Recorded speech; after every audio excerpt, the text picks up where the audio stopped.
Boker Tov, Boker Tov les Koulam, Baruch Hashem, aujourd'hui, donc on est le mercredi 26 avril, et le Lamed Nissan, donc le dernier jour du mois de Nissan. Baruch Hashem, aujourd'hui c'est Rosh Chodesh, pendant 2 jours, donc aujourd'hui Rosh Chodesh, demain Rosh Chodesh, Bezrat Hashem. Et à partir de lundi, donc on recommence les Tachanonim, Bezrat Hashem Barach. Donc aujourd'hui, encore une fois, j'ai le mérite de remplacer le Rav pour ce matin en tout cas. Donc on va essayer de Bezrat Hashem de parler un petit peu de la paracha de la semaine. Et à travers elle, en fait, de voir un petit peu comment on peut, avec l'étude du Ben Ishraï et une autre étude, Bezrat Hashem, du Maguid de Mezrich, Bezrat Hashem, de pouvoir un petit peu voir comment on peut faire le chibour, faire le lien entre Akadosh Baruch Hu et nous, en fait, entre la Neshama qui est au niveau du ciel, entre guillemets, et nous, notre gouffre ici, notre corps qui est ici. Alors, Bezrat Hashem commence. Il dit comme ça. Ben Ishraï Kadosh, il dit comme ça. Rabbi Yossi Omer. Yehi mamon chavercha chaviv alecha keshelcha vetaken atzmecha lilmod Torah she'ena yerusha lach vechol ma'asecha yeh leshem shamayim. Il nous dit ici, les Pirkei Avot nous disent comme ça, que l'argent de ton ami soit chaviv, soit pour toi comme ton propre argent. Vetaken atzmecha lilmod Torah, d'accord, et à toi de faire ton tikkun, de ta propre préparation pour toi-même en faisant le limud Torah. Shena Yerushalach, parce qu'en réalité la Torah c'est quoi? C'est pas Yerusha. C'est quoi c'est pas Yerusha? C'est-à-dire qu'on n'a pas d'héritage. On peut très bien être le fils d'un grand rabbin, le petit-fils du grand rabbin d'Israël, on peut être l'arrière-petit-fils de Baba Salé. Si on n'étudie pas, on se fatigue pas pour la Torah, c'est pas pour autant qu'on sera malheureusement un Talmid Torah, un Talmid Chacham ou un érudit quel qu'il soit. D'accord, donc il n'y a pas de Yerusha dans la Torah. C'est sûr, on sera préposé à ça. Ce sera plus facile pour une personne qui est née dans la Torah, à Bénébrat, ce sera plus facile pour lui que s'il est né effectivement en Chutz-La'aretz, à Los Angeles par exemple. C'est évident qu'il n'aura pas la même possibilité. Mais encore une fois, rien n'est acquis. Yesh lada'at ma shayechut le'esak ha-Torah ichibu mamon chavero. Il dit maintenant, ici le Ben Ishraï, il dit quel rapport il y a maintenant dans les Pirkei Avot. Quand Rabbi aussi il nous fait le rapport, il dit au début de la Mishnah, qu'est-ce qu'il nous dit? Il nous dit que l'argent de ton ami doit aussi être aussi important à tes yeux que ton propre argent. Et la suite de la Mishnah, c'est de dire quoi? Que Bezrat Hashem, que la Torah, c'est pas une Yerusha, d'accord, c'est pas un héritage, et qu'on doit se mettre à quel, c'est qu'on doit faire une auto-réparation, c'est-à-dire qu'en vérité qu'on doit être à mal, s'efforcer, se fatiguer pour la Torah. Quel rapport il y a maintenant entre l'argent d'un côté? D'accord? Et quel rapport entre l'argent d'un côté et la Torah de l'autre? C'est ce qu'il me dit ici le Ben Ishraï comme question. D'accord?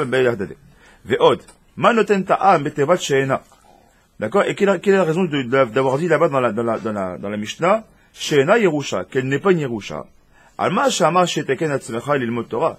Venireli, il nous dit comme ça, avec l'aide du Dieu. L'aide à Kadosh Baruch Hu. She'debatzenu She'midat HaKatuv et Torah les Mamon. Dirtiv.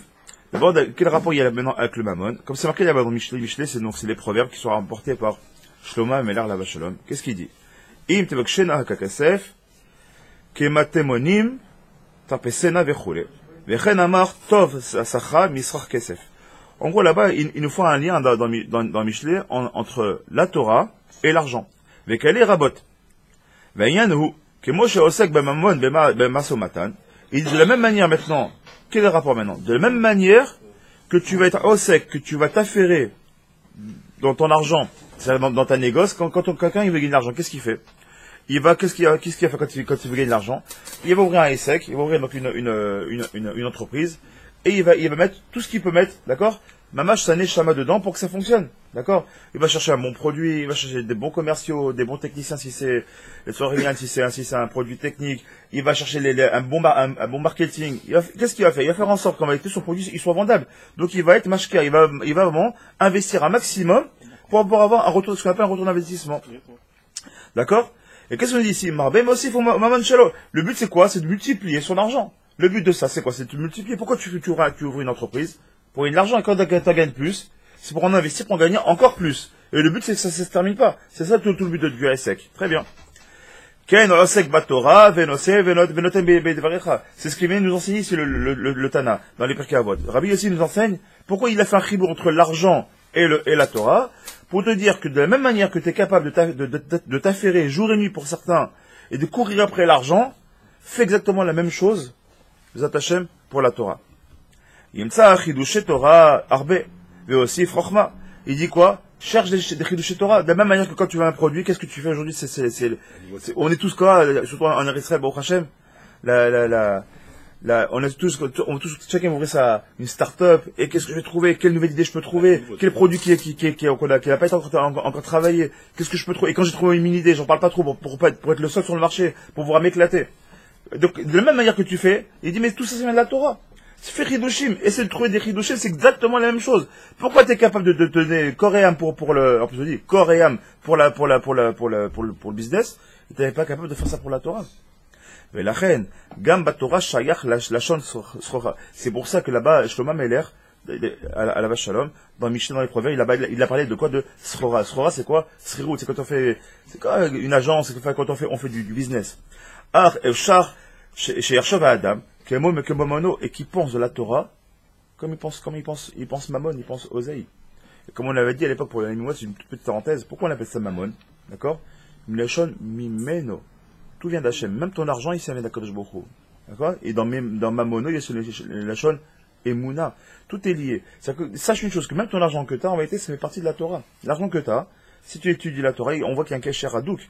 Comme c'est marqué toujours un truc à vote, celui qui étudie la Torah dans la pauvreté, il finira dans la richesse. On a vu beaucoup d'exemples. Et un des plus beaux exemples qu'on puisse avoir, le plus bel exemple qu'on puisse avoir, c'est qui? C'est la Rovadia, qui n'avait même pas de quoi marcher. Il mettait des smartouts, des serpillères trouées, il mettait ça en guise de chaussures, faut savoir. Ils n'avaient pas même pas de quoi marcher.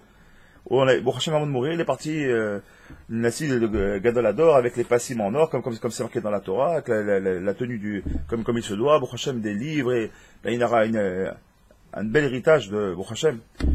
Pourquoi? Tu commences dans la pauvreté, si tu fais les Shem Shamaim, on va voir, vous attachez toute l'étude d'aujourd'hui, c'est qu'est-ce qu'on appelle les Shem Shamaim, d'accord, vous attachez bien. Et quand tu travailles, quand je vois les Shem Shamaim, alors sache une chose, c'est que tu peux que gagner. Et y compris l'argent. C'est-à-dire que l'argent fait partie intégrante, en vérité, donc ton business, il y a partie intégrante et il dépendra en plus de ta Torah.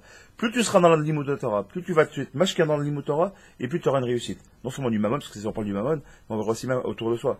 Le shalom bayit, shalom avec les chaverim, shalom dans le travail. On va être bien attaché, on verra une vie, une Torah de chaim, une vie qui sera paisible. Pourquoi? Parce que tu seras dans la Torah. Im yatse laniar beteva, velo yasek ba. Et là, Yoshev ou Vatel, דרשאי הוא בשלו, כן, ואין עליו דין וחשבון, כן, ou שכר תורה. De la même manière, quelqu'un dit rien. Tu sais quoi, je vais ouvrir un business, mais je fais rien. Je ne lève pas le téléphone. Les clients, ils vont venir d'eux-mêmes. Habibi, tu peux attendre longtemps. Je connais personne qui a ouvert un business, qui s'enrichit s'il ne sait pas taper sur le terrain. Ça n'existe pas. Et il dit, si tu es capable de comprendre ça, encore une fois, la Torah, c'est la même chose. C'est pas parce que tu es né à Bnei Brak, c'est pas parce que t'es né, que tu fréquentes un petit peu une Keila, et comme ça t'es achevé tes battles, et tu attends que ça se passe, que ça va rentrer. N. Tu peux commencer, par exemple, faire comme on fait nous, au Rochelle, là, on a des shurim qui sont enregistrés, et commencer avec ça pour derrière, par exemple, ceux qui sont en chemin, ou des gens qui travaillent de la maison, ou j'en sais rien, et qui voudraient écouter un devoir en même temps, au Rochelle. Mais il faut savoir que même ceux qui nous regardent, ou vous-même qui êtes ici, on n'a pas le droit d'être que passif. Dans un premier temps, c'est très bien. Mais on n'a pas le droit d'être que passif. À un moment donné, il faut ouvrir le livre, il faut suivre avec les yeux, il faut essayer de traduire, il faut se casser les dents. Je connais pas ce mot-là, attends, on va chercher un dictionnaire. Lève-toi chercher un autre livre, tiens, là, il me ramène le Pirkei Avot. Alors, viens, on va chercher le Pirkei Avot, on va voir qu'est-ce qui est marqué là-bas. Ah, tiens, il me ramène une Gemara. Qu'est-ce qui est marqué dans la Gemara? Viens, je sors la Gemara. Qu'est-ce qu'il dit là-bas? Rachis sur place. Qu'est-ce qu'il dit soit. Et si tu fais ça, tu fais ce lien de recherche, alors petit à petit, tu vas être mechaber, tu vas faire des liens avec tous ces différents livres et toi. Et comment tu peux faire des chidushim? C'est très simple, j'expliquais hier matin. C'est comment on peut faire des chidushim avec le Penny Shraï qu'on fait toutes les années le même Penny Shraï. Ben c'est très simple. Cette année, Baruch Hashem, par exemple, je me suis beaucoup investi dans le limud bon avis de Rabbeinu. L'écouter au Moharan ou l'écouter à la Chol. Je me suis beaucoup investi dans Rabbeinu Chaim Breslev. Ou Chabad, ou quoi que vous vouliez. Ou Rav Kook, ou toute la Torah elle est bonne. D'accord? Maintenant, moi je suis empreint de cette Torah-là. Quand je vais lire mon Ben Ishra, qui n'a rien à voir avec le côté Breslev, quand je vais faire ce qu'on appelle un Ekesh, que je vais lire des mots, je dis, ah tiens, ce mot-là, ça me rappelle quand j'ai fait une étude dans l'écouter Moharan ou l'écouter à la Chol, là-bas, Rabbeinu, quand il parle de tel mot, il fait un lien avec telle ou telle explication. Donc mon Ben Ishra, quand je vais le lire, je vais plus le lire de la même manière que l'année d'avant. Je vais le lire avec une nouvelle vision parce que quand je vais lire mon Ben Ishra Kadosh, je vais le lire maintenant avec une vision que je vais rajouter de chassidut avec ça. Et quand ensuite je vais écouter un shiur du Rav Kook, ou un shiur ou ça peut une halakha un peu baroméque, j'ai dans le Mishnah Berurah, je suis rentré un petit peu dedans, et ce même homme-là, je vois les halakhot avec le mammon, etc., et je vois, et ça m'éclaircit l'esprit. Et comment? Je me sors des chidushim, je me dis, je comprends mieux, qu'est-ce qu'il veut dire par là, parce que si je fais un rapport avec ça et ça, c'est ce qu'ils font tous les chachamim. On vient prendre le Ben Ishraï, on vient de faire 10 lignes, qu'est-ce qu'il nous a ramené? Michelet 2 fois, pire qu'il y a à vote, tout arrive à nous amener une Gemara. Donc on va voir qu'est-ce qu'ils font les Chachamim, c'est exactement ce qu'ils font. Ils vont piocher à droite et à gauche des inyanim par rapport à leur explication pour pouvoir pas prouver, mais amener une explication possible de comment aborder le sujet. Qui la Torah, il Torah Tachem. Et pourquoi? Parce que la Torah s'appelle Torah Tachem. Et comme par définition, Torah Hashem Kadosh Baruch Hu, il s'appelle Ensof Baruch Hu. Ensof, c'est sans fin, d'accord? Il n'y a pas de fin Kadosh Baruch Hu, il n'a pas de nom, il n'y a pas de finité. Par du moment, si on donne un nom, c'est que on finit, on est Mougbal, on met dans des frontières Kadosh Baruch Hu. Donc c'est, en hébreu, on dit Ensof Baruch Hu, il n'y a pas de fin, d'accord? Et comme la Torah, elle a été donnée par Kadosh Baruch Hu, Be'asmo Be'ervodo, c'est que la Torah aussi, elle est Ensof. Elle est sans fin. C'est-à-dire que celui qui croit, qui dit, c'est bon, j'ai connu, c'est bon, j'ai déjà fait mon livre, c'est ce qu'on a dit, ce qu'on a dit Shabbat, Abraham. Qu'est-ce qu'on a dit Shabbat? On a dit quelle différence entre le Chacham et le Tipesh? C'est celui, le Chacham, pour ceux qui n'étaient pas là. Le Chacham, c'est celui qui est capable de dire Animatril, et le Tipesh, il dit Siamti. Quand on dit Tipesh, c'est quelqu'un qui est Tabi Chacham, il a une barbe, un chapeau, une redingote et tout, il a fini son livre, Siamti. C'est impossible que tu aies fini. Pourquoi? Parce que même quand tu as fini ton livre, physiquement, tu as fait ton livre, tu n'as pas encore commencé, parce que si tu étudies un peu plus, tu verras que ce même livre que tu as fermé, que tu as terminé, tu vas le relire, tu vas le comprendre différemment, donc encore, matril. Du coup, tu recommences. Un vrai Talmid Chacham, c'est qu'il est toujours animatril. Je commence. Jamais il finit. Et ça, j'ai une petite anecdote que j'ai étudiée à l'époque, les lois, donc c'est sur les brachot ramenées par le Rav Vadia. Et à l'époque, c'était avec les bombas, etc. Si on doit faire, à l'époque, il disait qu'il fallait faire chez Akol, etc. Et dans un des livres qui ramène, enfin qui est ramené par son fils Rabbi Yitzhak Yosef, là-bas il dit que son père il était choisir sur la bracha, qu'en réalité il y a plus de nian de faire brépé à Adama plutôt que chez Akol, etc. Mais le langage que j'ai aimé, là où je veux en venir, c'est quoi? C'est qu'est-ce qu'il dit Rav Vadia? Il dit, après avoir beaucoup mieux étudié, je suis venu à la résultante que je me suis trompé dans ce que j'ai dit, donc je ani chozerbi, et c'est pas à chaque fois qu'il faut faire, mais c'est brépé à Adama. Quel gadout, comment on peut être un grand comme ça, aussi grand, quelqu'un aussi comme le Rav Vadia, quand il dit j'ai étudié plus, mais il étudie 23h40 sur 24, comment tu veux étudier plus? Mais par la grande anava qu'il a, il dit j'étudie un peu plus, maintenant que j'ai mieux étudié, j'ai vu d'autres mefarshim qui ont ramené à droite à gauche, en ayant mieux étudié tout ça, j'en suis arrivé à la conclusion que finalement, c'est mieux, il vaudrait mieux faire, même si chacun, on n'arrêtait pas tout, il n'y avait pas de problème. Au niveau de la lacha, ça va pas les vatala, mais si on va être médouillac, si on va être pointilleux, il dit qu'il faudrait faire brépé à Adama. Et pourquoi? Parce qu'il dit j'ai mieux étudié. Mais ça, c'est la grandeur des vrais gdolim. D'être capable de dire je me suis trompé et je reviens sur moi parce que j'ai plus étudié. C'est qu'est-ce qu'il a plus étudié? C'est qu'en ayant vu d'autres hidushim à droite et à gauche, d'autres mefarshim à droite et à gauche, il en est arrivé à la conclusion, par sa chorma, que finalement il valait mieux faire ça ou ça. Et nous, à notre petit niveau, c'est exactement ce qu'on doit faire. Même si tu as lu Pirkei Avot tous les ans, même si tu as fait la Gemara, je sais pas, Rosh Hashanah pendant 3 fois déjà, ben, comme les Chachamim t'expliquent, celui qui a étudié 101 fois, c'est pas comme s'il a étudié 100 fois. Parce qu'à chaque fois, tu vas avoir des chidushim. C'est pour ça que je vous ai demandé qu'on doit dire Bereshit, Shemot, Vaïkra, toutes les ans et quoi la même chose. On ne se fatigue pas à un moment donné de lire les mêmes livres. La vie, si tu dis à quelqu'un, lis Tintin et Milou 15 fois le même, à un moment donné, je le connais par cœur le livre. Et ça c'est Mougbal, c'est normal, c'est des ch'touillottes. Tu lis une fois, tu peux juste aux toilettes. D'accord? Ça c'est les toilettes, pour pas avoir dépensé de Torah. Mais en vérité, la Torah, de penser ça. La Torah, chaque mot que tu lis, tu peux te roser, Quand tu vois le petit Kunazor qu'on a ici, il y a 3 livres entiers que le Rabbi Shimon Bar Yochai, que son mérite nous protège, protège tout l'armée Israël, 3 livres entiers avec des amok très profonds sur un mot, le mot Bereshit. Un mot. Pas une paracha, un mot. 3 livres entiers qui sont extrêmement amok, extrêmement profonds, 3 livres entiers sur un mot, le mot Bereshit.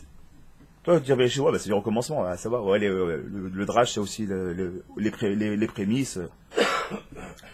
Rajvi dit, bah, vite, c'est ce qu'on peut tirer de là. Et il a sorti 3 livres, encore, il aurait pu en mettre beaucoup plus. Pour nous dire que combien on peut être en profondeur, on peut gratter, et ce sera end-sof, on pourra continuer. Et continue, c'est le Rav. Venatna la Adam, Kede la Asokba, ou le Torah, Be'esek, Shela. Quand je vous a donné la Torah, sachant qu'elle a une sauf, parce que qu'est-ce qu'il veut? Kede la Asokba, afin on s'affaire à elle, qu'on soit au sec, d'accord? Vélitroar, et qu'on se fatigue. Mieux que ça.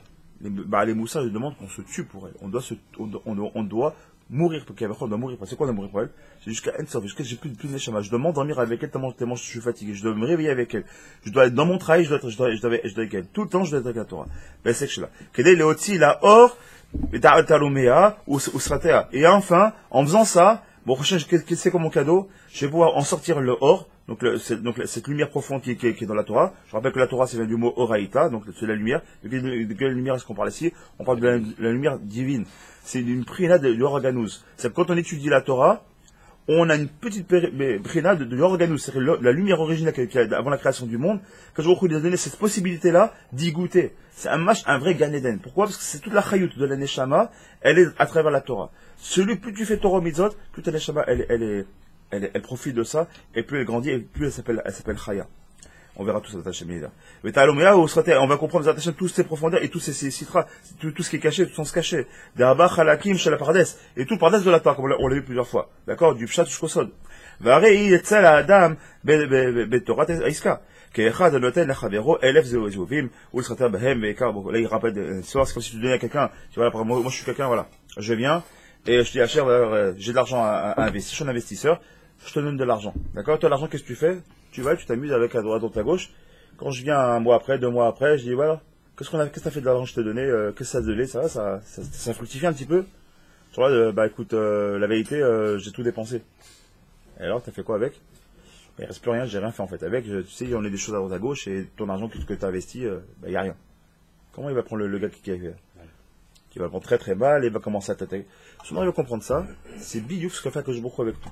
Il nous a donné quoi? Il nous a donné la Torah. Mais pourquoi faire? Pour qu'on la fasse fructifier. Cette Torah-là, il nous l'a donnée en cadeau, d'accord? Il nous a donné ma vache en cadeau, pourquoi? Pour qu'on la fasse fructifier. Il nous a dit, voilà, moi je suis un investisseur, j'investis dans l'homme. D'accord? J'aurais pu la garder dans Shamaïm. Mes anges m'ont dit, ne leur donne pas, c'est comme s'il y avait des conseillers. Il dit, écoute, ce mec-là, je le sens pas dans son essai, t'es sûr que tu veux bien lui donner, tu investir dans sa boîte, je suis pas sûr que le mec, il ait les épaules solides pour un tel projet. T'as des conseillers. Les conseillers du roi, c'est qui? C'était les anges. Je disais, non, ok, tu vas donner la Torah, tu la donne-nous à nous. Que se donne à Ben Adam? C'est un fauteur, c'est ci, c'est ça, c'est ça. Et il dit, non, je crois en l'homme. Et je vais lui donner.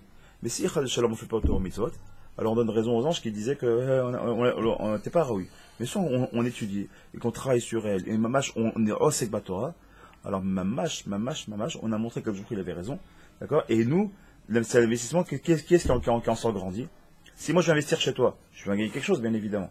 Mais toi, je t'ai choisi toi, c'est ta boîte, c'est toi qui va grandir. J'ai investi dans ta boîte, dans ta start-up. Ta start-up, boum, d'un coup elle va monter, elle va être, je sais pas, elle va être en bourse à New York, t'as tout gagné aussi. La vérité, c'est un gagnant-gagnant. Kajoukou, il a misé sur nous. Et nous, on se doit, d'être les bons jokers. Qui est les kartov, natati lachem. Torati, alta azov, c'est ce qu'on disait chaque fois qu'on sortait faire Torah. D'accord, tous les Shabbat, les dogmas. Qui est les kartov, natati lachem. Je vous ai pris le bon. Ce qui est bon, la Torah, ça s'appelle bon. Qu'est-ce qu'on appelle le bon? C'est la Torah. Tout le bon, il est dans la Torah. Qui est les kartov, natati lachem, je vous ai donné à vous. Aval torati, alta azov, ma Torah, ne l'abandonnez jamais. Qu'est-ce qu'il veut dire? En emet les kartov. Zo a Torah. Les kartov, c'est quoi? C'est la Torah. Natati lachem. Shemetati lachem. Et i odnat torati sheli i. Ou mamonai. C'est mon argent. Comme on a dit, c'est mon argent, c'est mon mamon à moi. Les karatazvu, ne lâchez pas ça. En atem rachaim la azov. Vous n'avez pas l'autorisation de la quitter. Vous n'avez pas l'autorisation de la quitter. C'est ça qu'il dit à Kajbourou. C'est pas que si on veut, on fait Torah mitzvot. On était créé. L'homme, le juif, a été créé pour faire Torah mitzvot. C'est un homme qui dit, ouais, mais tu comprends, moi, la Torah, c'est pas pour moi, c'est pour les barbus, les machins. Moi, je vais à Kadosh Baruch Hu, il est dans mon cœur, je l'aime plus que tout. Kolakavot, c'est bien. T'as des bonnes mitzvot, kolakavot. Tu voles pas, c'est bien. Même le Christian, il vole pas, lui aussi, c'est bien. Quelle différence entre Christian et toi? C'est que toi, t'as été choisi, Asher Bahar Banu, Mikolem, etan Lanou. Lanou, Elo Lahem. Lanou est ta Torah. Nous, il nous a été donné la Torah pour nous. On peut faire quoi? Torah mitzvot. Mais c'est pas si tu veux. T'es chayav d'étudier la Torah. T'es obligé. Après, on est bien d'accord. Il y a celui qui peut étudier 24 heures, celui qui peut étudier 12 heures, celui qui peut étudier 1 heure, celui qui peut faire au moins ne serait-ce que 5 minutes. Mais pour ça, t'es créé, fais-le. T'es chayav, c'est pas si tu veux. T'es chayav, c'est un tivou, c'est une obligation. Comme t'as un tivou d'aller à l'armée, t'as un tivou de payer tes impôts, t'as un tivou de t'arrêter au feu rouge, ben t'as un tivou d'étudier la Torah. C'est pas, si on veut, c'est pas bon, je fais ça comme je bourrou.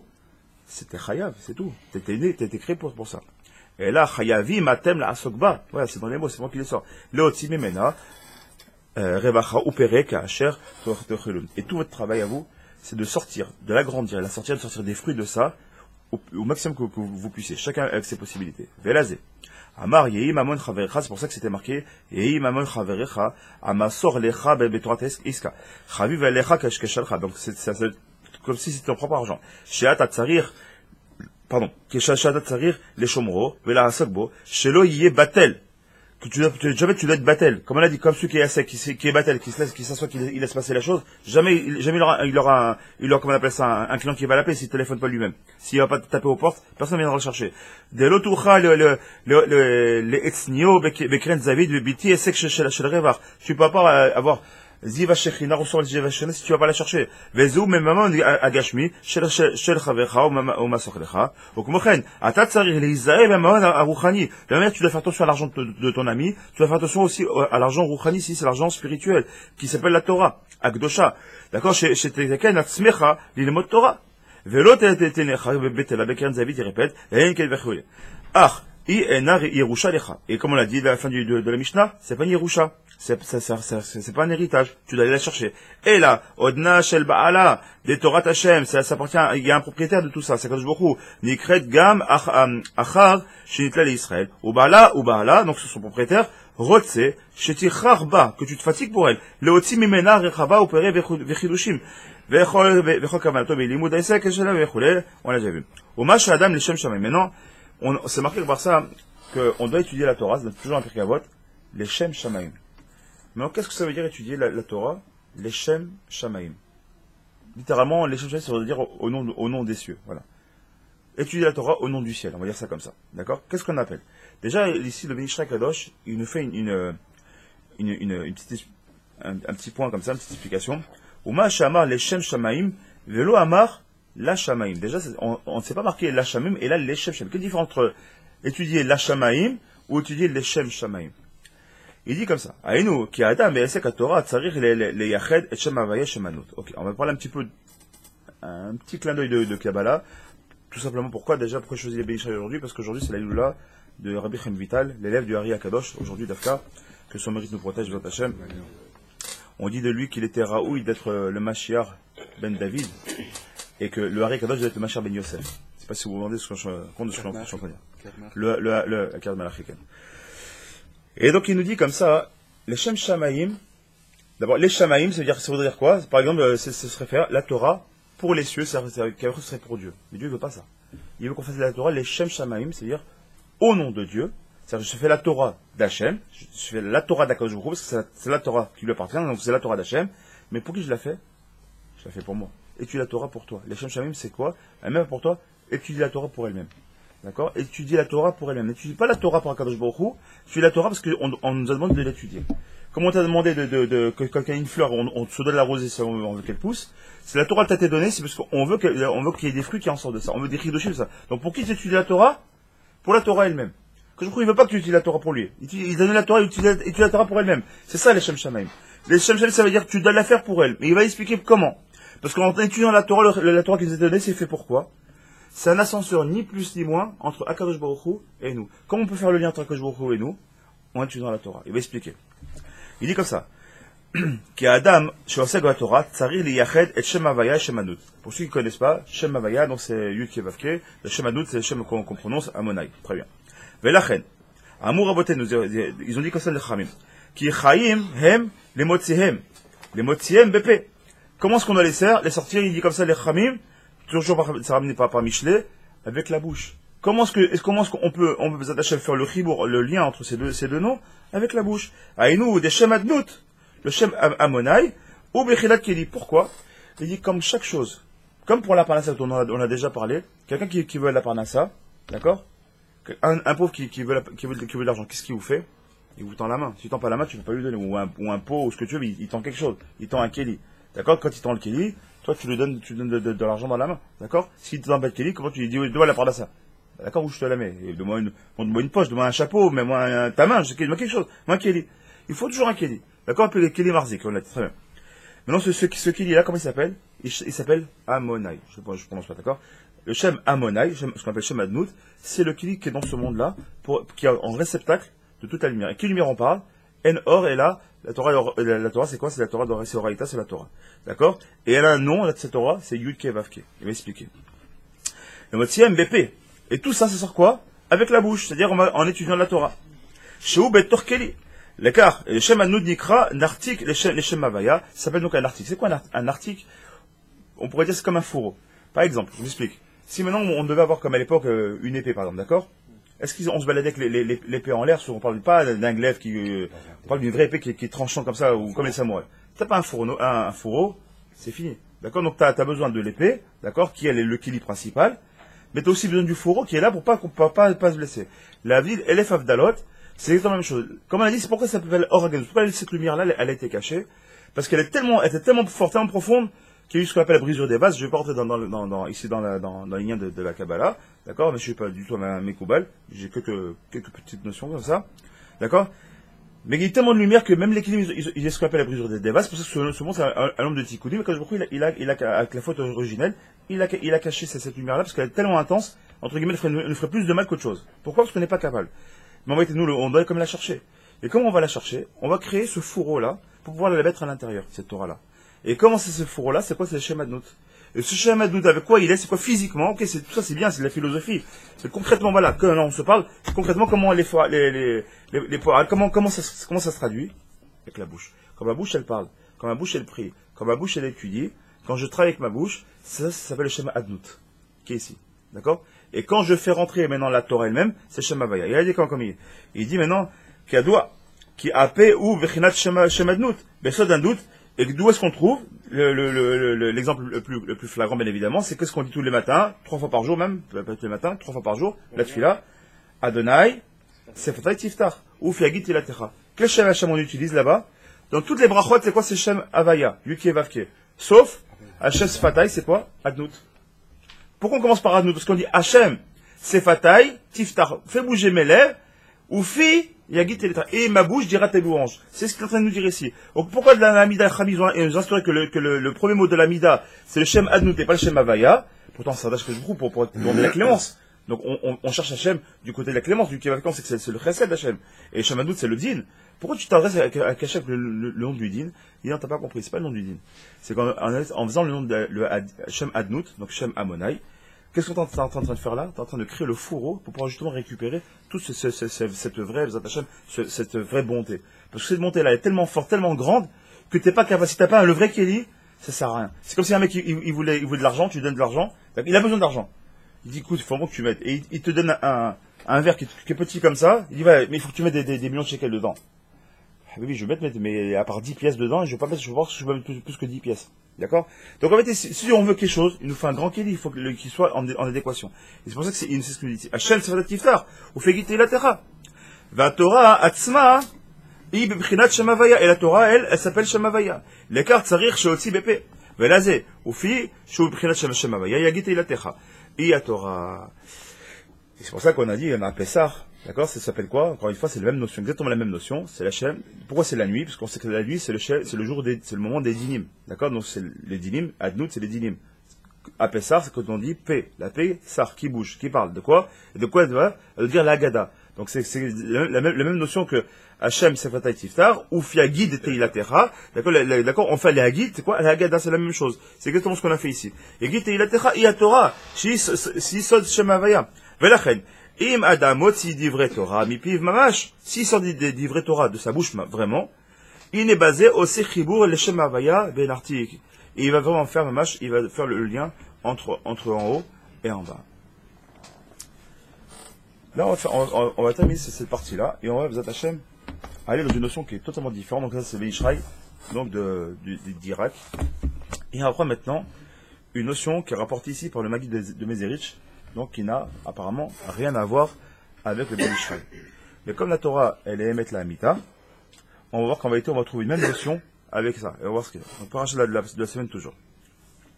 Marqué dans le parché de la semaine, de quoi est-ce qu'on marche, de quoi est-ce qu'on parle là-bas? On parle qui est Ish, pardon, c'est qui est Isha Kitazria, comment c'est marqué? Isha Kitazria, Veyalda Zachar, d'accord? Une femme, d'accord, qui a accouché, d'accord, et elle a eu un garçon. Et là, on va parler qu'elle va être méa pendant tant de jours, etc. Et pourquoi elle va être, et comment elle va devenir pure, etc. On va expliquer. On va même parler aussi de la Brit Mila. Là, on va se positionner surtout sur la Brit Mila. D'accord? Des Chaga, là-bas, que c'est marqué, Isha, Ki, Tazria, Ve'alda, Zachar. Si on prend les rachetevot, les premières lettres de ça, Ki, Tazria, Ve'alda, Zachar, ça fait le mot srout. C'est un mérite d'avoir un garçon. Quelqu'un qui a un garçon, bon, Hachem, c'est une bracha qu'elle a d'avoir un garçon. D'accord? Donc, on apprend ça de là. Il le dit comme ça, le Maggid de Mizerich. À la Katouv, Asel Lecha Shete Chatchat Sotrot. C'est marqué là-bas en Agdama, en préface. La partie là-bas de Bamidbar, c'est marqué là-bas que tu feras pour toi deux trompettes en argent.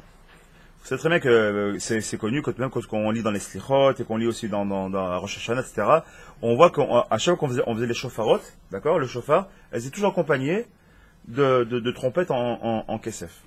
C'est manienne. Pourquoi des trompettes et pourquoi en kesef? D'accord? Et ceux qui sont allés faire les slichot à Hebron, Mamash, ils le font encore comme ça aujourd'hui dans les slichot. Quand on va à Hebron, bon, on a le mérite d'y aller tous les ans. D'accord? Quand on fait là-bas les slichot Ashkenaz et Sfarad tous ensemble. Là-bas, on sonne les grands shofarot et en même temps, deux personnes avec deux trompettes qui accompagnent les shofarot. Pourquoi? Comme ils sont en kesef, le kesef étant du chesed, on vient et les slichot c'est au moment de dinim quand même, donc on demande pardon. D'accord? Donc on vient adoucir la rigueur. Il dit comme ça. Assez lecha shete chatzrot kesef. Amouchaz, les Chami nous disent dans la Gemara, dans Yevamot, ils disent quoi?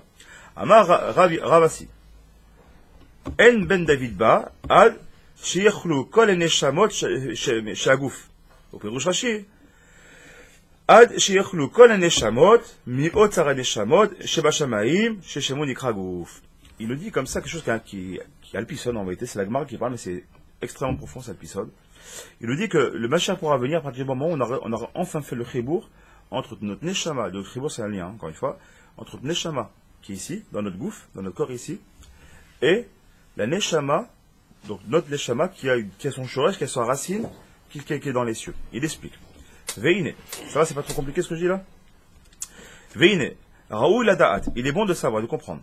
Sheafal Pisha neshama yoredet, litlabesh begoufa adam lemata. Il faut comprendre que quand un homme il est né, d'accord, on lui a inséré, comme vous le savez, la neshama dans son gouffre, d'accord. Ça c'est Baolamazé. Ah ben shoresh neshama nishar lemala. Mais le shoresh de sa neshama, elle reste à côté de la Kadosh Baruch Hu. D'accord? Il faut savoir que notre neshama en vérité, c'est comme si elle était scindée en deux. D'accord? Le shoresh, la racine, la source de la neshama, elle reste à côté de la Kadosh Baruch Hu, Kavechol, d'accord? Et l'autre partie, elle a été donnée dans son lamazé. Le but étant de quoi? De faire un chibour entre l'un et l'autre à chaque fois. Et le chibour, comme on l'a dit tout à l'heure, c'est Rosh Bedishraï, c'est quoi? C'est le Limud Torah. Comment est-ce que mon Shoresh Neshama, il va se raccrocher avec ma Neshama que j'ai sur terre, qui est dans mon gouffre, et ben quand je vais faire le chibour entre l'un et l'autre. Il va expliquer, d'ailleurs, c'est un mock, et c'est Manuel, mais toi, coup de vache. Shoresh Neshama, Anisha le Maala, mais Mekor Neshamot, chez Shmo Gouf. Et le Mekor Neshamot, il s'appelle gouffre. C'est-à-dire qu'il y a un gouffre physique, qui est ici, spirituel, matériel, d'accord, notre corps ici. Et ce qu'on sait peut-être moins, c'est qu'on a aussi un gouffre, qui est spirituel. Et d'ailleurs, je ne sais pas si vous vous rendez compte, je crois que le rap, il en a déjà parlé une ou deux fois ici. Mais tous les matins, quand on fait, après Ashrei, on dit Uva Letzion, d'accord? Et si on regarde Uva Letzion, dans les bons livres, c'est marqué comme ça, là, avec les petites cavanotes, c'est marqué Uva Letzion, Goel ou Shafé Pesha. Il va sauver, il va faire revenir les fauteurs. Et si on regarde bien, Goel, ou Shafé Pesha, Gamatri, les Rachetevot, c'est Goel, Gimel, Velchavé, Vav, Pesha, P. Ça fait quoi? Gouf. Il dit quoi? C'est quoi? Quand est-ce que le Goel, c'est rejoint ce qu'il dit David Ameller, enfin, ce qu'il dit Yabot au nom de David Ameller. Quand est-ce que le Mashiach il sera là? Au Goel, ou Shafé Pesha. Quand tous les péchés, tous les fauteurs, ils seront revenus. Quels fauteurs on parle? On parle de nos, donc ça fait Gamatri Gouf, de notre gouffre qui est physique, qui est encore fauteur par rapport au gouffre qui est spirituel, qui n'arrive pas encore à faire son chibour. Quel est celui qui est le plus connu qui a réussi à faire un chibour et qui est monté de corps et d'âme vers Kadosh Baruch Hu? Mon cher Rabbeinu. Comment est-ce qu'un homme physique, il peut monter de corps et d'âme vers Kadosh Baruch Hu? En fait, c'est très simple. c'est que Moshe Rabbeinu, il a réussi à arriver à un niveau de Gdusha, où il a réussi, Baruch Hashem, à faire en sorte que son gouffre physique, il a pu atteindre son gouffre spirituel, et donc il est monté dans la chaîne de Koredam. Velachet, yesh, lechol adam, nefashot, pardon. Donc chaque personne, chaque homme, il a deux âmes différentes. Echad lemata, une qui est en bas, Betora Gouf Gashmi, qui est dans le corps physique, comme on a, Vechad lemala, et une autre partie qui est de Beotzar Neshamot, qui fait partie de ce qu'on appelle les trésors du gouffre, qui s'appelle le trésor du gouffre, qui s'appelle gouffre. Pardon, le trésor des Neshamot, qui s'appelle gouffre, qui est lemala. Veze Shamar, Amagid Akadosh Rabbi Yidov Mizrich, donc le Magid Mizrich, que nous protège. Aselecha Shete Chatzotrot Kesef. Il dit, fais-toi, donc il a repris le pasouk dont on a vu dans Bamidbar, donc quel rapport maintenant avec les trompettes, on va comprendre maintenant pourquoi c'était ramené ici.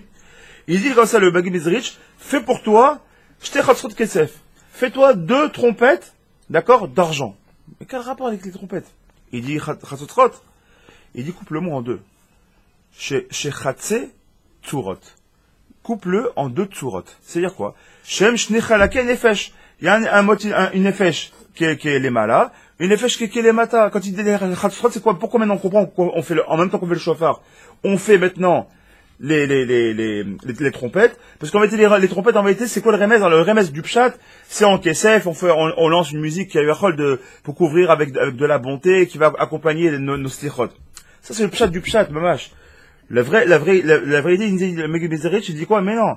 Il dit Chatzotrot, c'est parce que c'est Chatzit Tzurot. Les 2 Tzurot, t'es en train de demander à Kadosh Baruch Hu, de te faire un tikkun, sur tes 2, sur ta neshama physique et ta neshama spirituelle, ta neshama d'en bas, donc de ce monde de Olamazé, avec ta neshama qui est Olam, qui est là-bas, et de faire un chibre entre les deux.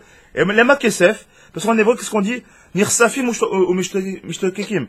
Nirsafim, mishtokekim, c'est-à-dire quoi? C'est une forme de languissement, une forme d'attirement, une forme de désir, d'accord? C'est-à-dire que, d'accord, le mot kesef, c'est pas simplement la bonté. Le mot kesef dans Nirsafim en hébreu, c'est-à-dire quoi? Quelqu'un qui veut s'accrocher, qui est attiré par, comme la ville, on voit une mouche qui est attirée par la lumière, d'accord, une mouche qui est attirée par la lumière, la même chose. Il dit quoi? Il dit qu'on doit faire en sorte que notre neshama soit attirée de la même manière. Zelazé. ומוסיפים חז"ל, שעיקר עבודתו של איש ישראל בעולם הזה הוא לחבר את החלק הנפש שלמטה עם החלק שלמעלה. Tout son inyan à lui, c'est de faire le chibour entre sa neshama du bas et sa neshama du haut. C'est ce qu'on appelle faire quoi? Les shem qu'on a vu avec le Ben Ishraï. Qu'est-ce qu'il dit Ben Ishraï? On doit faire un rapport entre le Shem Havaya et le Shem Adnout. Il dit parce que ton corps, il est lié avec le Shem Adnout. Pourquoi? Parce qu'il est avec la bouche. La bouche, Hashem, Sefatai, Tiftar, c'est le Shem Adnout. Mais la Torah, elle dit, c'est Torah Oraita, c'est quoi? C'est Shem Yuke Vavke. Donc, elle dit, c'est quoi Shem Yuke? C'est les Ma'ala. C'est par rapport à ta neshama qui est en haut. Imkar. Tzrichim anachnu la da'at. On doit maintenant savoir. Er mechabrim et techelek nefesh shelanu. Ze shiva aretz. Im ze shiva shamim. Ok, encore une fois. Super. Kol hakavod. C'est de la super philosophie. Asher, tu dis ça devant l'écran, devant vous, là, Baruch Hashem, on a le mérite d'étudier ce matin. Befral, comment ça se passe? Concrètement parlant, voilà, maintenant, on se parle, comment on arrive à faire le chiv entre l'un et l'autre. Il répond comme ça. Kedei la da'atzot. Pour vous répondre, déjà, on va faire une autre sagdama. Ce serait trop facile sinon. Mashekatou besfari magdoshim, comme c'est marqué dans les livres saints, notamment de Kabbalah, Beshem Ari Akadosh, parce que sans lui, on ne peut pas comprendre grand chose. Kishem Ada'at ou Shem Egva. Il y a un Shem qui est lié au Da'at. Il s'appelle le Shem Egva. C'est un Shem qui est très peu connu par les gens classiques, on va dire. Vous savez que tout le monde connaît le Shem Havaya, le Shem Adnout, ça, quasiment tout le monde connaît aujourd'hui. Dans cette là en tout cas, tout le monde connaît ça sans aucun problème. Mais aussi un autre Shem qui est lié au Shem ce qu'on appelle le Shem de la Teshuvah, qui s'appelle le Shem Ekié. Shem Ekié, c'est Aleph, He, Yud, He. Et ce Shem Ekié, c'est en fait, le levouche, c'est l'habit du Shem Havaya. Je m'explique. Tout à l'heure, je vous ai parlé de nartik. D'accord? C'est un nartik, on a dit, c'est comme un étui. D'accord? On va parler des mots simples. Un étui. Dans le mot Olamazé, on a un étui qui s'appelle le Shem Adnout. D'accord? Dans lequel le Shem Yudke Vavke, il va rentrer à l'intérieur. J'ai l'étui et j'ai la lumière qui rentre à l'intérieur. Au niveau spirituel, c'est au niveau du ciel, on a aussi la même chose. Mais c'est un autre nom. On a toujours ce Shem Havaya, donc c'est toujours cette lumière-là. Mais il a aussi un livouche, il a aussi un autre nom qui vient l'habiller. D'accord? Livouche qui vient l'habiller. Ce Shem qui vient s'habiller, il s'appelle pas Adnout, parce qu'Adnout, il est par rapport au monde physique. Voilà, Mazé. Mais là-bas, il y a un autre nom qui s'appelle le Shem Ekié, qui vient faire La même chose, mais dans les mondes spirituels qui va. Jusqu'à là, c'est clair, c'est Mouvan. Donc, le Shem Havaya au milieu, qui peut aller dans le Hamazé, dans le Shem Adnout, ou qui reste là-bas, dans les sphères célestes, et là-bas, ce sera le Shem Eki. Très bien. Pourquoi je dis ça? Parce qu'on fait un deuxième rajout, essayer de rester concentré. C'est quoi? C'est qu'en réalité, vous savez que il y a des mondes des sphirotes, il y a 10 sphirotes. Très bien. Ces sphirotes-là, je parle notamment, j'ai choisi un sujet un peu délicat, un peu compliqué, parce que pour faire kavod au Ari Akadosh, à travers son élève, qui est donc le Rabbi Chaim Vital, à qui je tiens beaucoup. Et on sait qu'en réalité, on a donc 10 sphirotes. Les 10 sphirotes sont coupées en deux. On a ce qu'on appelle les Shalosh Rishonot, les 3 premières, qui s'appellent Keter Chochma Bina. Et ensuite, on a les Sheva Tartonot, les 7 inférieurs, entre guillemets, qui sont Chesed, Gvura, Tiferet, Netza, Od, Yesod, et Malchut. D'accord? Donc il y en a 3, plus 7 en bas. Et au milieu des deux, il y a une sphira qui n'en est pas une vraie, en fait, une sphira entre guillemets cachée, qui s'appelle le Da'at, d'accord? Qui est au niveau du Nescoy ici. Et ce Da'at, c'est quoi? Il fait le chibou, il fait le lien entre ces mondes spirituels, on va dire, très élevés, on va dire, et ces mondes plus bas, on va dire ça comme ça. Très bien. Et donc, ce Shem-là, il est bizarre. Parce qu'il est à la fois très spirituel, mais à la fois, pas matériel, mais il reste spirituel, mais au niveau du Da'at. Et il s'appelle Shem Agva, c'est-à-dire qu'il c'est Aleph He, Vav He. C'est les 2 premières lettres du Shem Ekie et les 2 dernières lettres, donc du Shem Havaya. Juste là, on va pas aller plus loin. Vous yotzei merachet evot chez la Pasuk. Et pourquoi il nous dit ça? Parce qu'il y a un Pasuk qui nous dit, Et Hashamayim vet haaretz. Et Et Hashem vet haaretz, c'est le Shem Egva, justement. Ce Shem Egva qui est donc du Da'at, il va nous donner la possibilité, justement, de prendre cette lumière intense du Shem Havaya, Baruchou, qui a un nom extrêmement profond, rempli de bonté, et il va venir nous attacher, se déverser dans ce monde-ci. Mais à travers quoi? À travers le Da'at. Et maintenant, on aurait compris une chose, une petite parenthèse.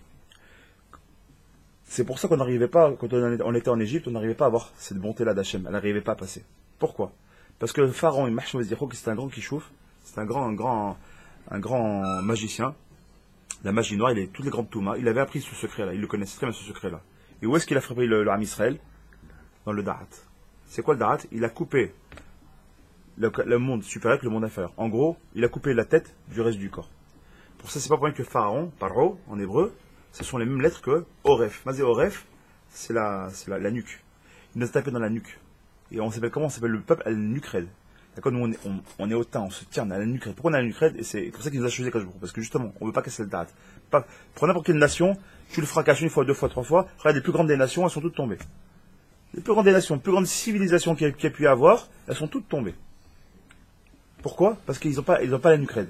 Le Ham Israël, il a la nuque raide. Alors c'est quelque chose qui paraît négatif. Parce qu'on tient tête à Kajbour. Mais Kajbour, il a fait une choisi pour ça. Puisqu'on a la nuque raide, on ne baisse pas les chines. C'est-à-dire que quand même tu t'es frappé, quand tu es fracassé, ton Da'at, tu le gardes. Tu restes un juif. On nous a voulu nous massacrer avec les pogroms, malheureusement de fêter entre guillemets les Yom HaShoah et bientôt Yom HaZikaron, pour tous nos soldats qui sont tombés et tous nos héros, d'accord? Mais malgré toutes ces douleurs, on relève la tête et on continue. Matril, Routavor, avance. T'es tombé, comme un enfant, t'es tombé, tu vas apprendre à marcher, t'es tombé, relève-toi et continue à marcher. Tu finis même par courir. C'est exactement ça. Le Ham Israël, c'est ça. La force du Ham Israël, c'est quoi? C'est justement d'avoir ce Da'at-là. Quelqu'un, gloire-les-nous, qui n'a pas de Da'at, c'est quoi le Da'at? C'est le savoir. D'accord? La Chochma, Bina, Da'at. Chochma, c'est l'intelligence. La Bina, c'est la connaissance, mais le Da'at, c'est le savoir. Et comme il dit, comme il dit le Rav Ron Shaya, on ne doit pas être des croyants. Ça, c'est très goy. Un croyant, un chrétien, il croit. Un musulman, il croit. Nous, on ne croit pas. On sait. On ne doit pas être des croyants en Dieu. On ne croit pas Dieu. On sait Dieu. Anarnu Yodim. On est des sachants, exactement. Il dit quelque fois, le peuple juif, c'est des sachants, pas des croyants. On sait que Dieu existe. Pourquoi? Il dit par exemple, voilà, dans le Haron, là, le Haron à Kodesh, qu'on est ici dans la synagogue, si tu dis, je crois qu'il y a un Sefer Torah, peut-être qu'il y a un Sefer Torah, peut-être qu'il n'y a pas de Sefer Torah. Je crois qu'il y en a. Donc, dès que tu dis je veux croire, si je crois, c'est que déjà il y a un Safek. Peut-être oui, mais peut-être non. Je sais qu'il y a un Sefer Torah, je suis sûr, il y a un Sefer Torah, je le sais. C'est une évidence. Je sais que Dieu existe. Je ne crois pas que Dieu existe. Je sais que Dieu existe. Et c'est ce qu'il nous dit ici.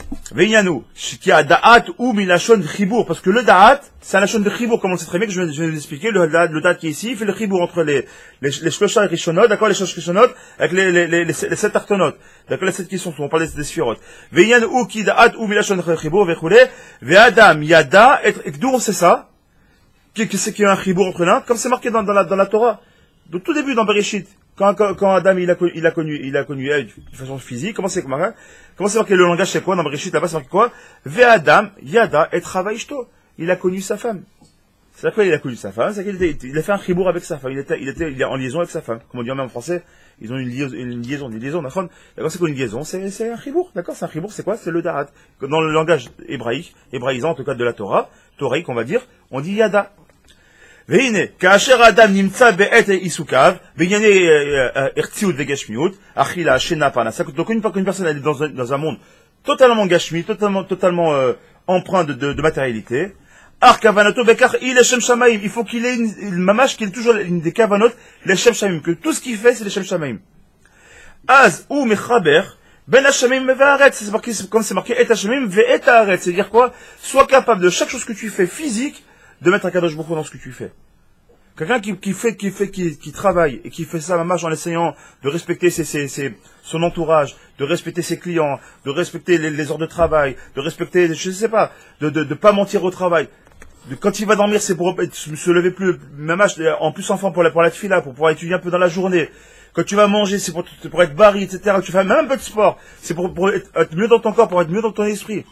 À partir du moment où tu fais les shem shamaim, sache que chacune de tes actions physiques, ça devient une mitzvah. Et tout ça, c'est uniquement sur le travail sur la vodat adat. שבכל עסקיו הגשמי של האדם תהיה דעתו ולכוון לשם שמיים בלבד, ושהוא מה שכתוב, בכל דרך חדה הוא, comme c'est marqué là-bas dans Mishlé, toujours Shlomo Meir là-bas, qui dit, בכל דרך חדה הוא, dans tous tes chemins que tu connais, mais c'est dahu, sur lequel tu vas rester en lien, gam be'et asakecha agashmi dahu, quels que soient tes chemins, dahu, sont en chibro avec Hachem. Teda, sache, et borecha, sache, sois lié, se connaissent, c'est-à-dire, reste en lien, reste en kécher avec ton créateur. Les kachet, maasecha, les shem toutes tes actions soient liées avec Hachem. Ali da'at lachen, da'at ou, kamo milashon chibur. Ve'od. C'est-à-dire, à nous, arshav la da'at. Shebechelek ha-nefesh shelemala. Donc, on revient maintenant sur notre neshama qui est au niveau spirituel, enfin, au niveau élevé, supérieur. Shedinsa betoch ha-gouf, qui se trouve dans un gouffre. Yesh shiva kochot. Il y a là-bas shiva kochot. D'accord? On a maintenant, on a dit, il y a en haut, c'est par rapport aux trois, qui était Bila. Très bien. Maintenant, il y a aussi dans le Neshama ici, on a dit ici, c'est quoi? Les Sheva Tartonot, les 7 qui seront plus bas. Chesek Vurat Tiferet Vechule. À quoi c'est ça? C'est quoi? Il dit, c'est quoi? C'est Keneged Sheva Tamidot. Il dit, comment est-ce qu'on peut travailler ici dans ce monde-ci? En travaillant sur nos midot. C'est pas pour rien qu'on a utilisé Adafka en ce moment, pour que, comme on commence très bien, on est dans les 7 semaines de Shavuot, de 7 semaines du Homer. Et là-bas, on sait très bien que dans le Homer, c'est Kenegel, justement, les 7 sphirotes qui sont imbriquées les unes aux autres, etc., pour nous enseigner quoi. Que ces 7 semaines-là sont là pour faire, on a un travail à faire. Pour arriver aussi à Gdusha, avec Keter Torah, Bekarov, d'accord, on va voir Matan Torah. Mais pour avoir Matan Torah, travaille sur ton chesed, travaille sur ta gvura, travaille sur ton emet, travaille sur ta splendeur, travaille sur ta roi, c'est quoi être roi? Et c'est droit être roi, ok, Malchut c'est roi sur quoi? Dans ton travail. Est-ce que t'as Oved? Est-ce que c'est la avoda, comme on l'a dit souvent, on l'a ramené 10 fois ça. C'est quoi, c'est quoi, tu fais, quand tu travailles, milachon avoda ou milachon melacha? Par exemple, c'est ça, malchut. C'est comme milachon avoda, ça vient du mot eved. Tu peux travailler, mais comme un eved. C'est-à-dire que tu es esclave de ton travail. Quand tu veux travailler, que malach. Malacha, c'est milachon meler. Les deux, ça s'appelle travail. Mais où tu travailles comme un eved, ou tu travailles comme un malach. C'est à toi de choisir. Est-ce que tu es esclave de ton travail, ou est-ce que tu dis, ok, je travaille de telle à telle heure, mais je monte et je descends à telle heure, sur Torah, il n'y a pas. Chok va les avoir. Il peut tomber, le client, du gros client, il peut venir, s'il veut, je dois le signer, je le signerai quoi qu'il arrive. Maintenant, sur heure de Torah, t'es capable de faire ça? Heure de mincha, plein milieu, voilà, c'est le plus dur dans les bureaux en général, heure de mincha. Surtout quand c'est en hiver, c'est en plein milieu de l'après-midi, t'es capable de faire ton mincha à ce moment-là? T'es capable de dire, ok, messieurs, on a besoin de minyan, tout le monde raccrochez vos téléphones, minyan. En tant que patron, t'es prêt, toi, à faire ça? Alors que t'as un qui est en plein, attends, je suis en plein, massé au matin. Habibi, si l'autre aussi, il te signera. T'inquiète pas. Bon, monsieur, ça prend 3 minutes, on finit la sikha, et après on fait. D'accord? La sikha, ça veut dire pas tout la débat. D'accord? Parce que si c'est toi qui dois le signer, Habibi, c'est toi qui dois le signer, tu le signeras. Parce que si tu le signes à ce moment-là, c'est Sitra Khara. Cet argent-là, il sera mal gagné, croyez-moi. Mais maître, croyez-moi, tout est les Shem Shamaim. On finit bien attaché avec ça. Mais caro. Tzarich ish Israël, le taken ou le kadesh midot elu. Il doit donc travailler sur ses midot. Aval kacher en ou me kadesh midot. Maintenant, s'il travaille pas sur ses midot, alors qu'est-ce qui se passe? Az ou nimsa migalut adaat. Les mots sont très forts. Encore une fois, c'est le Magid de Mizerich. Ils nous disent, ils enseignent comme ça. Que son mérite nous protège, mamash. Il nous dit comme ça, celui qui ne travaille pas sur ses midot, alors qu'il sache, il est ce qu'on appelle en galout da'at. Il met son da'at en galout. Et s'il met son da'at en galout, il pourra monter et descendre, il ne pourra jamais faire un chibour avec un Akadosh Baruch Hu. Et Shalot, non, c'est bon. Sheken, yesh netek ben lechelek lenefesh unimsa lema'ala shu tamid kulo kadosh. Leven chelek shelemata shenivgam alide hataim mavonot. D'accord, il y a un grand chelek. Là-bas, c'est kulo kadosh. Il n'y a pas de faute en haut. Malheureusement, dans ce monde-ci, on a emprunt de voilà mazé, donc on emprunte faute. Ici, on a des fautes. Comment faire le inyan? Il dit comme ça. C'est pour ça que le jour il a donné une patente. Et là, maintenant que ça, on respire un peu, on revient au sujet principal et on finira grave avec ça. Il nous dit comme ça. La prochaine semaine, on a commencé donc avec la touma de la femme qui va accoucher, et le fait d'accoucher, elle devient tamée. Elle va donner la vie, elle va donner la chayout, et elle-même elle devient tamée. Ça ressemble à quoi? Parachat de la Paradouma. Le Kohen Gadol, il va rendre tahor les gens, et lui-même il devient tamé. D'accord? C'est-à-dire que des fois on est tamé, d'accord, nous enseigne quoi? Que tu peux être tamé, mais tu en sortiras tahor. D'accord? C'est-à-dire quoi? Travaille sur tes midot, et tu arriveras à ta chaîne tahor. Il nous dit comme ça, regardez, avec la mila. Le lien de la mila. Shinitna bishemini, ça t'est donné quand? Le 8e jour. On sait très bien que le chiffre 8, encore une fois, c'est le chiffre du Ralamaba, c'est le chiffre de la Torah, c'est le chiffre supérieur. D'accord? Après quoi, les 7 jours donc de sa naissance. Kemo shekato. Ubayom hashemeni yimol besar rolato. Au 8e jour, tu lui feras la mila. Va remeskan. L'allusion qu'on a ici, c'est quoi? Balilam dedou. Ça nous enseigne le da'at. Le savoir. Pourquoi? Shetari lechaver et shiva chelek anefesh asher lemata. Il dit parce que quand tu es né, tu es empreint de Touma, parce que tu as encore la Orla sur toi, donc tu as toute la Touma, d'accord? Donc ça c'est les 7, d'accord?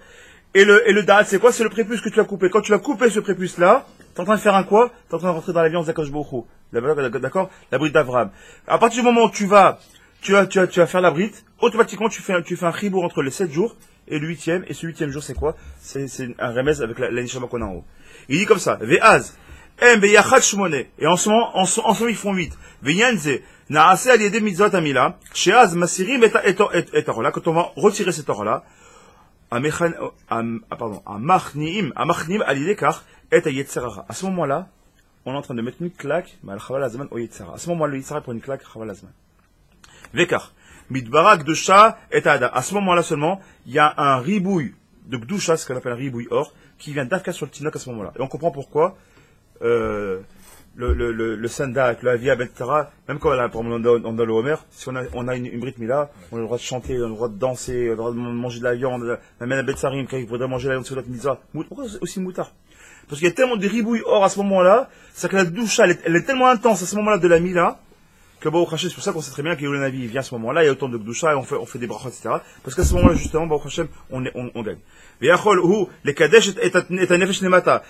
cette mila-là, quand on fait la brite mila, quoi? Une question? Hein? Non, je parle pour Ben Avetsarim. Je disais pour Ben, jusqu'à même Ben Avetsarim, d'accord, pour le sandak, la viaben et le moël, ils ont le droit de manger de la viande. Pour mais pourquoi? Ou là, par exemple, les jours on devrait faire le tachonim, là, je ne fais pas de tachonim, mais pourquoi? Il y a tellement de gdusha, tellement empreinte de gdusha pour Hashem, pourquoi? Parce qu'il dit comme ça, à ce moment-là, il y a le chibour de l'eshama, qui est en haut, et l'eshama d'en bas, qui se fait à ce moment-là. Et qu'est-ce qui se passe? Maintenant, on comprend mieux pourquoi Rabbeinu, c'est Rabbeinu. Rabbi Nachman. Avec lui, et on voit, pas que lui. Tous les rabbanim aujourd'hui, tous les plus grands, même quand on est depuis toujours, on voit le tikkun abrit comme c'est le plus important de tout. Et tout est lié au tikkun abrit. On a tout compris. Parce que, à partir du moment où tu fais la brit mila à un enfant à 8 jours, t'as réussi à faire un kécher adouk entre son mekoran nefesh, qui est en haut, et en bas, il a fait un vrai chibour. Le problème, c'est que plus l'enfant il va grandir, d'accord? Et plus, malheureusement, il va faire des fautes par son entourage, par ses actions, par autre chose, par sa pensée, par ce que tu veux. Donc, au fur et à mesure, il va s'éloigner. Parce que le chibour, le klodat, il y a chasserdat, il va s'éloigner. Et donc, quand on fait un tikkun abrit, quand on va au mikvé, quand on fait tous les tikkunim qu'on fait sur le Ari Kadosh ou d'autres, d'accord? Ou quand on fait quand on fait le tikkun aklei, pourquoi on fait tous ces tikkunim? Parce que notre but, c'est quoi? C'était de rapprocher, cette question qu'il y a eu, c'est de rapprocher le da'at, d'accord? De faire en sorte qu'on revient avant la faute, au jour en vérité, d'arriver au jour de la Brit Mila. Non, on comprend pourquoi tout est tikkun abrit. Parce que le tikkun abrit, c'est quoi? C'est quand tu arrives à faire un tikkun abrit, tu arrives à faire une teshuva là-dessus, donc celui qui est shomer brit mamash, C'est comme si on venait de lui faire sa Brit Mila. Aujourd'hui même. Et là, donc, c'est la fait sa Brit Mila, c'est-à-dire qu'il a réussi à faire un chibour entre le nefesh d'en haut et le nefesh d'en bas. Je sais pas si vous rendez ce qu'on est en train de dire. Le cadeau qu'il a fait, il nous donne ici, mes riches. On fait vite chez les attachés, il ne reste pas beaucoup de temps. D'accord, c'est tard, c'est votre faute. Im shoresh nefesh shelema ve'azem ve'yachal shmone ve'yal ve'chule ve'machnia. Donc on a dit on fracasse le yitzhara ve'chen mitrabe avec doucha, donc il y a beaucoup de doucha qui vient et donc on fait le chibour entre en haut et en bas ve'lachen en notlim les tzinok anonad et shmo, et c'est pour ça qu'on ne donne pas de nom. C'est assourd de donner un nom à un enfant quand il naît. On n'a pas le droit de donner son nom. On doit donner le nom de l'enfant à partir de quand? À partir du 8e jour seulement. On parle du garçon bien sûr, d'accord? Pourquoi au 8e jour seulement? Parce que avant ça, comme c'est marqué dans la Torah, le nom de la personne, c'est sa vie. Comment c'est marqué? Et la rak la haramila. Pourquoi? Mais chelak anishvato v'shemashayim kifi shemevara arbe nachal et akatu besefer bereshit vechol asher yikralo adam nefesh chaya ou shmo. Comme on sait très bien, nefesh chaya, c'est quoi? Le nefesh, il y a un lien de nefesh et chaya. Le nom qui était donné à la chaya, c'est quoi? On parle là-bas de Adam Arishon quand il a commencé à donner des noms à chacune des bêtes qui sont mises. Pourquoi il a dit, il a donné en tant que mitzvah de Adam Arishon de donner des noms aux animaux. Chaque animal devait donner un nom. Parce que chaque animal, comme le khatou, pourquoi? Parce que il gratte par terre pour ses besoins. Le kélef, parce qu'il est comme le cœur et ça, il est proche de l'homme, etc. Chaque animal il a reçu un nom spécifique à Adam Arishon, il l'a donné selon sa mida. Et pourquoi selon sa mida? Si on voit pour les animaux, c'est pareil pour les hommes. Parce que quand on va donner un nom à un homme, un garçon, en l'occurrence, ou même une femme, c'est pareil en vérité. Dès qu'on va donner un nom, le nom, il a l'empreinte de la vie de l'homme. Le nom que tu vas donner à la personne, il aura une empreinte toute sa vie. Donc, c'est pour ça que c'est marrant, comment c'est important, c'est khayab de donner un nom. J'en profite pour dire un nom du Tanakh à nos enfants. Et là, les ne pas s'appeler Paul ou Jérôme ou je sais pas, Albert ou je sais pas comment, hein, Hervé ou machin, Chad Shalom, que nos parents malheureusement ils savaient pas, ils nous ont voulu nous franciser, Chad Shalom, mais bien de nous appeler par nos noms juifs, parce qu'on a empreint de pourquoi? Parce que c'est une importance capitale. C'est une importance capitale de porter son nom de Mamash. Il va expliquer rapidement pourquoi. Il va qui shema Adam ou shoresh hachaim shelo, parce que le nom de la personne, le nom de l'homme, c'est le shoresh hachaim, c'est la source de vie de la personne. Veotiot shmo shela Adam en tzinorot shiordi meshamayim. T'entends Asher? Il dit les lettres de ton nom, tu t'appelles Asher, le Aleph, le Shin et le Resh, ce sont pour toi les tzinorot de Shefa que tu vas recevoir. Ça veut dire que ton nom, si tu fais pas honneur à ton nom, tu portes pas ton nom comme il se doit, ton nom il est entaché, d'accord? T'es en train de bloquer, pas toi, t'es en train de bloquer ton truc. C'est-à-dire que celui qui s'appelle Jérôme, ou qui s'appelle Paul, quel shorash il a? Sarah, c'est là, qu'est-ce qu'il va shorash? Il a rien du tout. C'est très compliqué. Parce qu'on est chayavim de la plupart, et c'est pour ça que ce que je viens de dire. Et c'est très mal. Ça, moi, c'est un Mekoubal qui m'avait dit ça. C'est très mal de donner plusieurs noms. Nous, on Misham Kavod, il y a le nom officiel, il y a le nom du grand-père et le nom du sandak et machin, ou de l'arrière-grand-père, ou parce qu'on fait plaisir à tout le monde. Le problème, et c'est très grave, c'est que la personne, en général, quand c'est trop long, d'accord, comment on va l'appeler, il s'appelle Shlomo Raphaël Hacher, d'accord, on va l'appeler Shlomo, d'accord? Mais il s'appelle pas Shlomo, il s'appelle Shlomo Raphaël Hacher, parce que c'est son vrai chef pour cet homme-là, il faut qu'à chaque fois on l'appelle Shlomo Raphaël, et c'est pour ça que c'est marqué de la partir, c'est pour ça que c'est marqué dans Zohar Kadosh, que celui qui donne un surnom à une personne, on dit pas un vilain nom, un surnom, pourquoi? T'es en train de par exemple, il s'appelle Hacher, je l'appelle Chouchou, par exemple, ou l'appelle Hacher, imaginons, je suis en train de faire quoi? Je suis Gorem, je suis en train de lui enlever son shefa. Sur ça, le droit il te dit de faire un kinou, et pire, grave, avec qui on fait des beaux surnoms, qu'on aime bien, à nos propres enfants. On les appelle tous pour avoir des petits noms, des machins. Et en faisant ça, t'es en train de lui enlever son mazal. Parce que le mazal, il est lié au tzinorod. Et toi, t'es en train de lui casser les tzinorod. T'es en train de lui boucher ses tzinorod. Et tout ça, il dit, on comprend pas l'importance des noms. Et combien c'est important le nom, et de le dire d'Afro au 8e jour, parce que tout ça, la Mila, et la Brit Mila, et le nom, c'est le Da'at, donc ici, le Da'at dans le sens, le Chibour, avec ton Shoresh Neshama. Donc il faut dire aux personnes de notre entourage de nous appeler par les trois prénoms. Exactement. Et ils le font très bien en Israël. Moi, je sais que ma fille, on s'appelle Rachel Avital, de Dougma. D'accord? Moi, j'ai la grave erreur d'appeler ma fille Rachel. Alors, à l'école, ils l'appellent tous Rachel Avital. Ici, quand ils le font bien, alors, tu vois les morottes dans les écoles religieuses, ils parlent par tous les prénoms. Et c'est Mashrayab. Mais on fait vite, j'ai terminé. On fait vite ça. D'accord? Je voulais voir, vous Hashem. Au moins, Nechmad, l'Ever Alpizé. Machekatou, Bitikunazor, toujours Bitikunazor. Ce matin, on a fait, un peu applicable. À la pasouk, qui a mitzvah azot, asher anochi betzavecha hayom, lo niflet i memecha, velo rechoka i. On parle de quoi là-bas? Le Zohar, il nous parle d'une mitzvah, on ne sait pas laquelle, qui a mitzvah azot, cette mitzvah-là, asher anochi betzavecha, que je t'ai ordonné, hayom, aujourd'hui, lo niflet, elle n'est pas là-bas inaccessible. Elle n'est pas inaccessible pour toi. Elle n'est pas si loin que ça, ne crois pas. L'oba shamaim elle n'est pas dans les cieux. Les morts miyale, l'ano shamaima avec ralano, veishmo ota venasea, tu vas l'écouter, tu vas la faire. Au mefaresh, petikuna, Zohar Kadosh, il nous fait un pirouche là-bas. Il dit ce passage-là, de quoi est-ce qu'il parle? C'est marqué comme ça. Shemi ya'ale lanu ashemaima. Ça veut dire quoi? Rachetevot, mi mem ya'ale yud lanu lamed. Et Hachamima he, ça fait le mot mila. Ou rachetevot mila. Vesofetevot, Shem Havaya Yudke Vavke. Il est en train de nous dire que de quelle misère est-ce qu'on a parlé ici, quel chibour on parle ici? On parle de la mila. Et la mila, en elle, elle a quoi avec ce pasuk-là? Elle emprunte du Shem Yudke Vavke. Donc on a compris quoi? Qu'au début on dit dans ce mot-là c'est le Shem Adnout. Le Shem Havaya il est là-bas. Mais quand on a fait la Brit Mila, on amène le Shem Havaya directement ici. Et quand on a fait, je vais dire, je vois que vous êtes tous pressés, et il reste un petit peu, c'est pas grave, et on finira avec ces belles paroles, Bezat Hashem, et donc celui qui est Shomer Mitzvah, qu'est-ce qu'il est en train de faire? Il prend un tampon, où il y a marqué Yudke Vavke, il le met en Khatima sur sa bride. Et on comprend pourquoi l'importance de la bride, Tikkun bride. Pourquoi il a eu cette mitzvah-là de donner la bride? Parce qu'il a emprunt son Yudke Vavke, qui est El Sof Baruchou, qui est dans le monde, dans les mondes supérieurs. Il a descendu son grand nom dans ce monde-ci. À travers quoi? La Brit Mila. Soit Hachem qu'on prenne mamash en